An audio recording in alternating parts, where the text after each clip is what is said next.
Nos acompaña Víctor Álvar González, director de estrategia de la firma de asesoramiento independiente Next Step Finance. Bienvenido, Víctor. Bien hallado, muchas gracias. Bueno, ¿están preocupados los bancos, los banqueros centrales? ¿Está todo el mundo preocupado por si los tipos, el inversor está mirando que van a bajar más pronto de lo que deberían? Y el mensaje en Davos, sobre todo en las últimas horas, ha sido que se sumaban también esos banqueros al mensaje de la Reserva Federal. De cuidado, cuidado, que igual estáis descontando y Reino Unido vuelve a subir al 4. ¿Cómo lo veis desde Next Step Finance?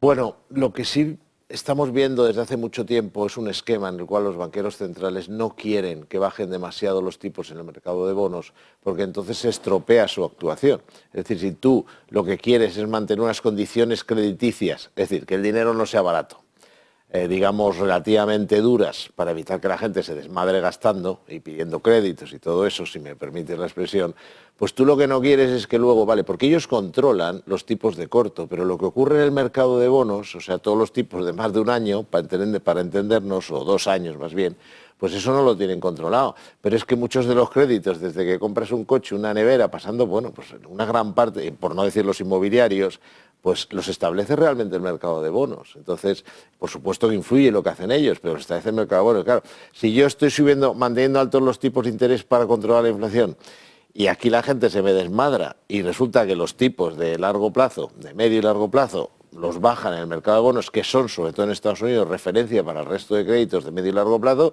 pues aquí la gente se pone otra vez a comprar como locos neveras, inmuebles y lo que haga falta. Entonces, digamos que están un poco en su tarea de bajar y enfriar un poco esas expectativas, lo cual es correcto. Dicho esto, aquí que yo insisto en lo mismo, pero es que es muy importante, donde manda capitán no manda marinero. Lo que ocurra con los tipos de interés lo va a decidir la inflación.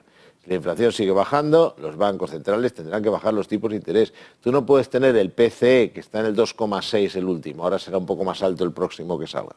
Ponte 2,8, 2,9. Y que baje a lo mejor el PCE es la media inflación, para la gente que no lo conozca, que sigue sobre todo la Reserva Federal. Y si eso te baja al 2,3, tú no puedes mantener los tipos igual. Por lo tanto, lo que hagan los tipos de interés de los bancos centrales, lo que haga el mercado de bonos, lo que haga todo lo relacionado con los tipos, lo va a decidir la inflación, y el inversor lo que tiene que ver es la tendencia de la inflación. Eso sí, no venirse demasiado arriba, porque claro, ahora hemos pasado de que todo el mundo decía que los tipos iban a estar altísimos durante mucho tiempo, ahora que todo el mundo dice que van a bajar no sé cuánto. Bueno, hay un término medio. Y tengo bastantes preguntas hoy. Adelante. Por ejemplo, el inversor dice, me gusta el corto plazo, pero me empiezan a decir muchos mensajitos del riesgo de la reinversión. Es decir, cuando ya he comprado a 6 meses, ¿y qué hago dentro de 6 meses? O a un año, ¿y qué hago en un año? Aunque ahora mismo el tipo a un año me guste, pero claro, ¿y si dentro de un año mejor estar largos o mejor asumir el riesgo de la reinversión? Porque está ahora mismo en la cabeza del inversor ahí como un grillo todo el rato sonándole. Respuesta clarísima. 2022, inflación disparada. Lo único interesante son los fondos monetarios y las letras del Tesoro, que es lo mismo. Solo que los fondos monetarios compran letras del Tesoro. ¿Por qué? Es el único activo de renta fija que mejora cuando suben los tipos de interés. Porque al subir los tipos de interés se pagan mejor esas letras del Tesoro. Tanto 2022, ¿qué recomendamos a la gente? Hay que estar en monetarios. Con la suerte que tenemos nosotros, o la suerte para nuestros clientes, de que al ser independientes no nos importa que los monetarios no den comisión. No cedan comisión al vendedor porque no somos vendedores, somos asesores. Mientras que la mayoría de las casas, que son básicamente vendedores, dijeron, hombre, si a la gente le decimos que pase el dinero de los fondos de renta fija a los monetarios... ¿Dónde está mi negocio? ¿Dónde está mi negocio si el 60% de mi cartera son fondos de renta fija? Bueno, si la gente... Bueno, también gestoras, ¿eh? Sí, no. Sí, unos años duros, las gestoras al final venden su producto, tiene más lógica, pero que alguien que está gestionando el dinero de alguien, es decir, ese banco... ¿Sea piloto automático, no? Que es al final el que dirige, o alguien que asesora, le diga a la gente, no, tú quédate en un fondo de renta fija que esto es para el largo plazo, y se comieron caídas del 15%. Entonces, 2022 esto es como el mercado, es época de monetarios, el mercado me refiero al mercado de abastos, es época de monetarios. 2023 ya empieza a bajar la inflación, poco a poco hay que ir planteándose a lo largo de 2023 ya entrar en plazos un poco más largos, yendo a tu pregunta, en 2 años, en 3 años, algo de este estilo. Y eso Es lo que recomendamos y al final ha funcionado porque ha funcionado mejor un fondo de renta fija de corto o medio plazo que un monetario. Y nuestra opinión es que aunque le cueste, porque la última milla va a ser difícil y en eso estamos de acuerdo con el mercado, aunque cueste, la inflación va a seguir normalizándose. Y tú lo que te tienes que ir garantizando son tipos altos. Con los tipos de interés, cuando inviertes, pasa exactamente lo inverso que con los créditos. Cuando tú vas a pedir un crédito, ya sé que tú lo sabes, pero lo digo para la audiencia, cuando vas a pedir un crédito, y ya lo ha comprobado mucha gente, tú lo que tienes que hacer es que si son muy bajitos los créditos, pedir un crédito a tipo fijo. Tienes que asegurarte un tipo bajo porque vas a deber dinero. Pero cuando tú vas a prestar dinero, tienes que asegurarte un tipo alto. Entonces ahora te puedes asegurar unos tipos muy razonables en el 3 años, en el 2 años y pico, en el 5 años, y tienes que ir normalizando esa posición. ¿Por qué? Porque dentro de un año es posible que las letras, en lugar del 3 y pico, te estén dando el 2 y pico. Y los depósitos, los bancos, en cuanto puedan, ya no dan mucho, porque cuando dan mucho esas cantidades muy pequeñas, o en banca privada y aún así.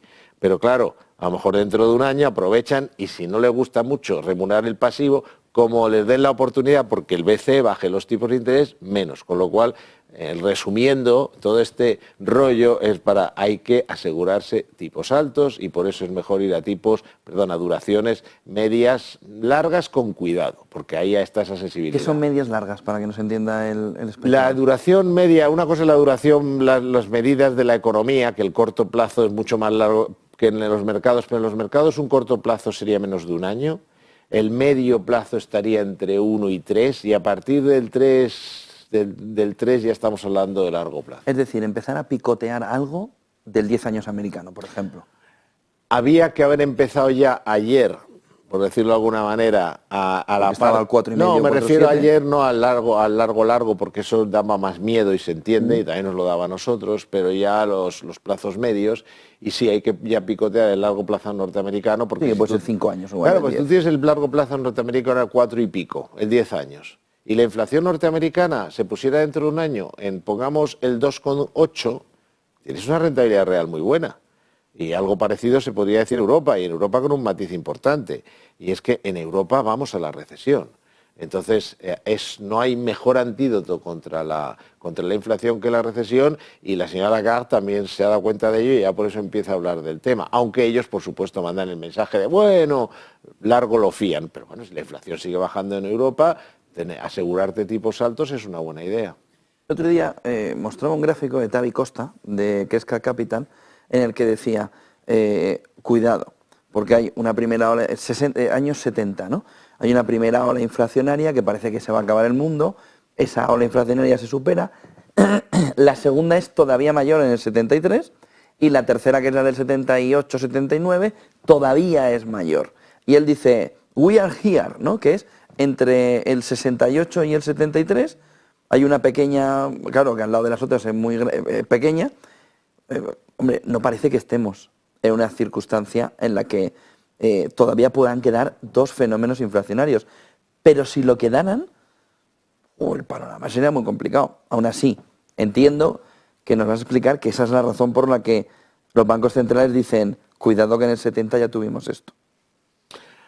Vayamos por partes. ¿Cuántos gráficos te habrán traído aquí señalando las similitudes entre la bolsa norteamericana, europea, la bolsa y la crisis del tal, del cual, de no sé qué? Quiero decir, el año pasado Twitter estaba lleno, luego se fue silenciando aquello. Era un GPS continuo. Era constantemente mirar cómo se parece el gráfico de la bolsa a lo que pasó. En 2022 creo que también, pero en 2022 porque iba a venir una gran crisis. O sea, esto de superponer gráficos funciona en ambos sentidos. Tú puedes superponer un gráfico a una época en la cual dices, mira, va a pasar esto, pero es que tienes, como lo de Groucho Marx, es que dices, es que si este no te gusta, tengo otro que dice exactamente lo mismo, lo contrario. Es decir, lo primero, rentabilidades pasadas no garantizan rentabilidades futuras. Es decir, los mercados son cíclicos, pero no es que vaya a ser el que tú digas, sino que puede ser este ciclo o el otro. Entonces, mucho cuidado con lo de decir, ¿veis este gráfico? Pues se va a repetir, porque el año pasado esto hizo que mucha gente se perdiera toda la subida bursátil. Y me consta. Es decir, que no, es que ha dicho Mengano que esto se parece mucho al gráfico de tal. Yo no digo que al final Primero, segundo punto, con todo el respeto al señor Costa, que realmente no lo conozco bien, Es casi imposible predecir a esos plazos. Yo digo lo que decía Keynes, a largo plazo todos calvos. Es decir, que son plazos muy largos, que puede pasar de todo. Ahora mismo nosotros nos tenemos que mover en unos plazos razonables porque efectivamente, como se dice, no tenemos la bola de cristal, lo que tenemos es un cálculo de probabilidades y con la información actual, las tendencias actuales, lo que tenemos es que la inflación se puede quedar donde está más o menos, puede repuntar algo e incluso podría seguir bajando y eso es con lo que tenemos que jugar. Lo que sí tenemos que hacer es tener cierto cuidado con los plazos largos porque son muy sensibles a tipos. Entonces, a esos plazos, hacer predicciones de lo que va a pasar dentro de 3 o 4 años, honestamente, se pueden hacer.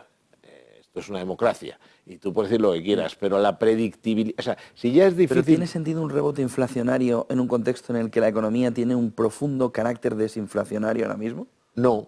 Es decir, en Europa no tendría sentido que vamos a estar al 10%, pues, ¿no? O sea, para que tú tengas un rebote inflacionario, tiene que va a ocurrir alguna de estas cosas. Lo más importante de la inflación es lo que hagan los bancos centrales.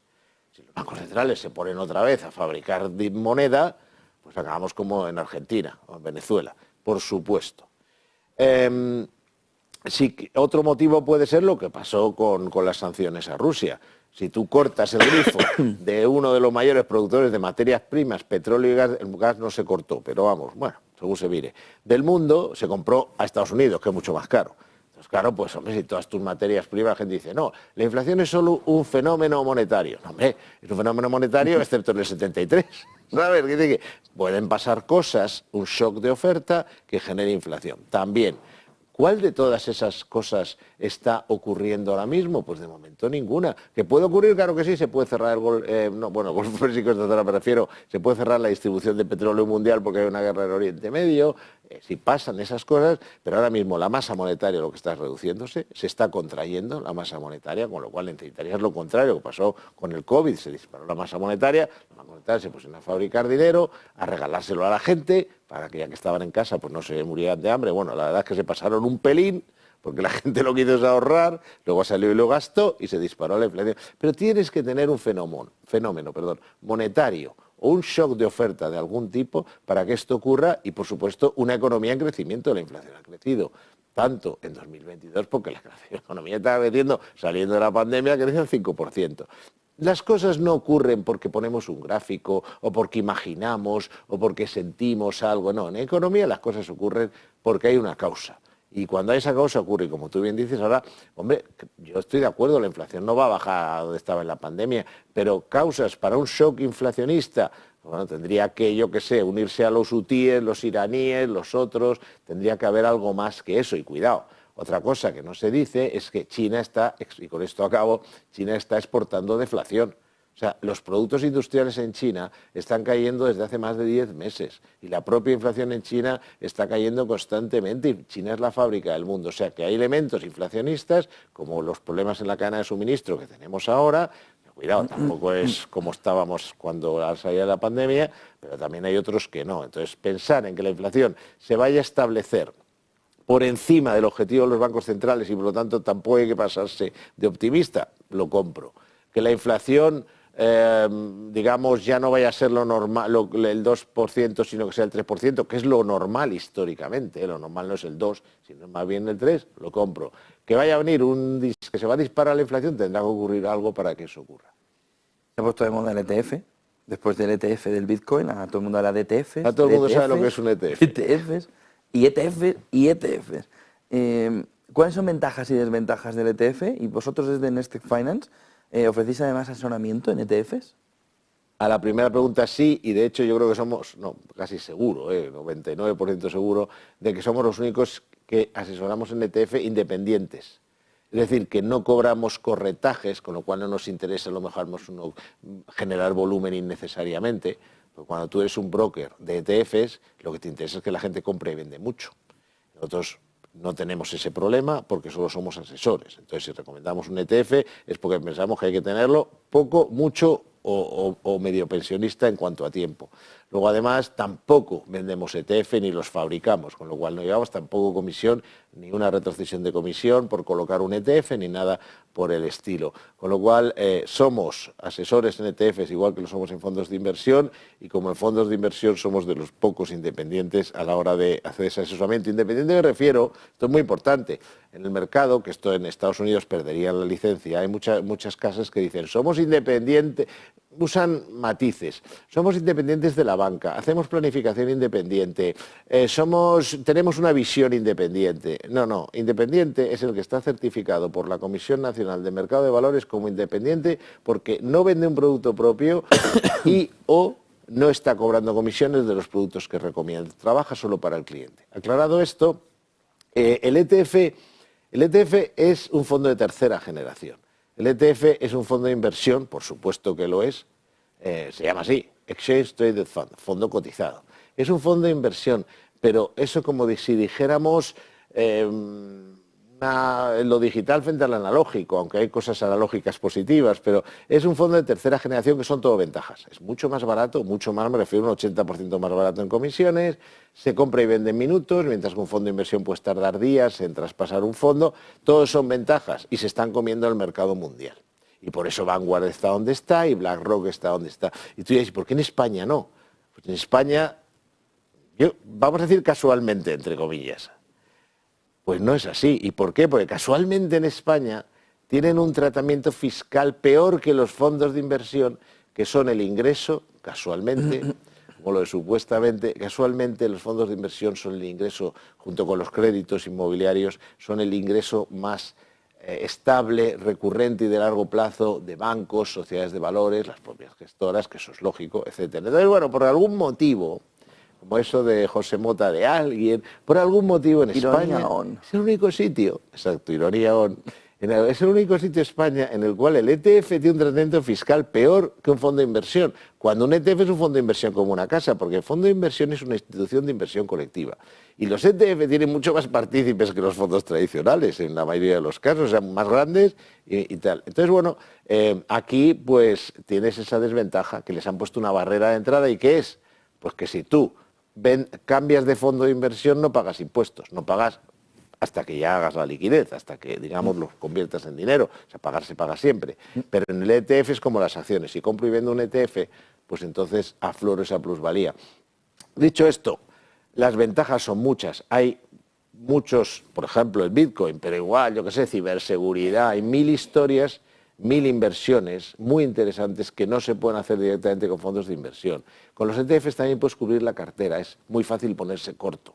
Entonces, claro, al final es cierto que vas a pagar impuestos antes, pero luego tiene unas ventajas para mover el dinero enormes. Yo creo que son complementarios y por eso nosotros ofrecemos el asesoramiento en ambos. Y además, yo no le diría a nadie que solo tuviera ETFs o solo fondos de inversión. Tienes que tener fondos de inversión y ETFs. Y si ya vas a invertir en Bitcoin, pues ETFs, pues que es que resulta que ya tienes mucho más, hay, digamos, un mayor control de que no haya cosas raras y además está mucho más controladas las comisiones.